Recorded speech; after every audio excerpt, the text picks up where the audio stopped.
أَوَمَنْ كَانَ مَيْتًا فَأَحْيَيْنَاهُ وَجَعَلْنَا لَهُ نُورًا يَمْشِي بِهِ فِي النَّاسِ كَمَنْ مَثَلُهُ فِي الظُّلُمَاتِ لَيْسَ بِخَارِجٍ مِنْهَا كَذَلِكَ زُيِّنَ لِلْكَافِرِينَ مَا كَانُوا يَعْمَلُونَ بھلا جو پہلے مردہ تھا پھر ہم نے اس کو زندہ کیا اور اس کے لیے روشنی کر دی جس کے ذریعے سے وہ لوگوں میں چلتا پھرتا ہے، کہیں اس شخص جیسا ہو سکتا ہے جو اندھیرے میں پڑا ہوا ہو اور اس سے نکل ہی نہ سکے۔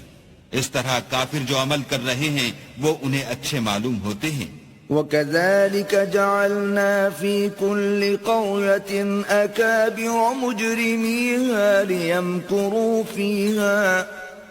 وَمَا يَمْكُرُونَ إِلَّا بِأَنفُسِهِمْ وَمَا يَشْعُرُونَ۔ اور اسی طرح ہم نے ہر بستی میں بڑے بڑے مجرم پیدا کیے کہ ان میں مکاریاں کرتے رہیں، اور جو مکاریاں یہ کرتے ہیں ان کا نقصان انہی کو ہے اور اس سے بے خبر ہیں۔